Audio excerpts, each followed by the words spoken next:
Ladies and gentlemen, next to the stage, one of our speakers is a national speaker on political issues, blogs at theblacksphere.net, author of The Big Black Lie. Ladies and gentlemen, put your hands together for author Kevin Jackson.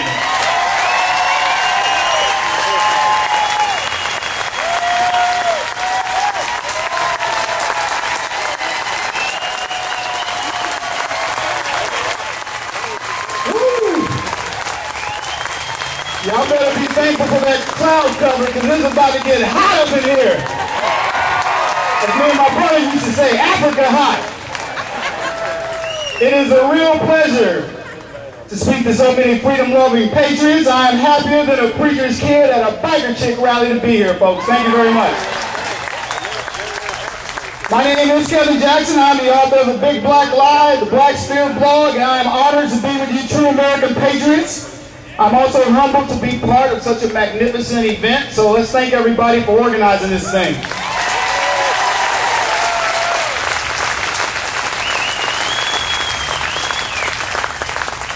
I think that in trying to understand where you're going, you got to remember where you've been. I'm going to talk to you guys a minute about the America that I know, that I grew up in, and where I've been. My mother died way too young, and my grandparents stepped in, because that's what family does. My grandparents had little in the way of financial resources. I'm going to translate that. We was poor. We were so poor, the electric company came once and blew out the candles. But we were really rich. We ate together, we played together, and we prayed together. One birthday, I recall eating a hamburger the size of a dinner plate at a restaurant called the Nighthawk Restaurant in San Antonio, Texas. He's eating over there. And eating out like that was a rarity for my family, and I can tell you, I remember that like it was yesterday. I can count the number of Christmas presents that I received as a child on both my hands. And I remember each and every one of them, and I treasure them. And I don't miss not having the toys that the kids have today. Give me marbles and a spinning top, and I can play for hours outside. I got a lot of whoopings, most of which I deserved. Back then they called it discipline. Today they call it child abuse. I remember my family taking road trips, and my grandfather had the car so smoky, it looked like it was an extra in a Cheech and Chong movie. We camped, we fished, we visited family often, we saw friends even more often. We knew our neighbors, the people we did business with, and a handshake was better than any contract.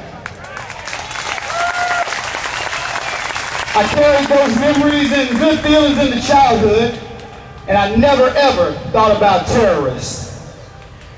Then 9/11 happened. It changed us. Terror in America was now a real possibility. But on 9/12, America came together like no other time in my lifetime. And on that day, I was never more proud to be an American. You guys remember that commercial where all those flags were lined up down that street? It was an amazing sight. It was a day when bipartisan bickering was cast aside, and America, where I grew up, was back.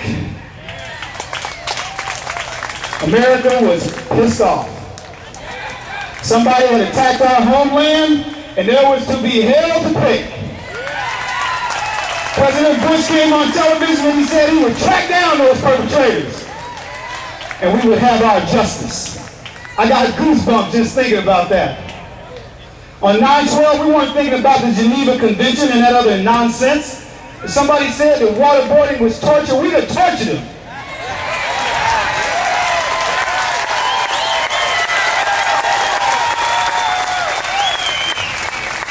"9/12 was the only day that I actually tolerated politicians on the left.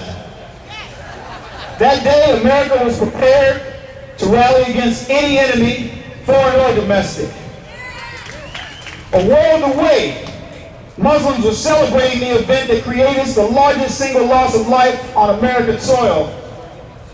Those infidels had gotten what they deserved is what we were told.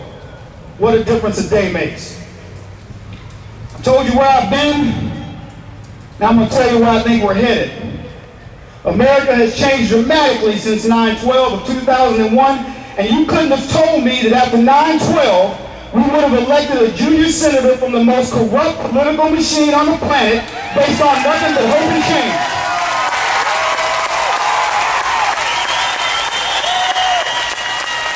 He sold us air. And that junior senator who offers more questions of himself than answers can run a country, but a senator of 30 years, a war veteran, POW, and patriot is considered more of the same.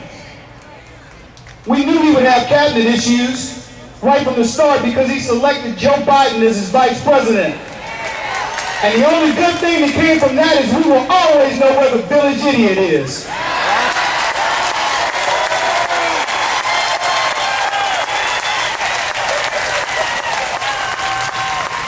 Post 9/12 patriots are called extremists, Nazis, Neanderthals, and mobsters. Our military men and women are suspected terrorists and put on watch lists. Trillion is now in our lexicon, and it is unfortunate that our children and grandchildren will know what it means to be trillionaires and quadrillionaires in their lifetimes, and they will have less than us. Our irresponsible people and our failing companies are asking for and receiving bailouts. We live in a time, folks, when a woman living in a government-subsidized house receiving food stamps calls 911 to report that her 52-inch plasma TV has been stolen. Homeless people carry cell phones with minutes you pay for. Our poor have cable TVs, Xboxes, wheel spinners, diamond and platinum grills, $350 throwback jerseys, $150 tennis shoes. And do I need to tell you who pays for this? A pimp. Our pimp. You guys didn't hear that, that's what he was saying. Racial polarization is cloaked in the guise of racial reconciliation. I got a question for you.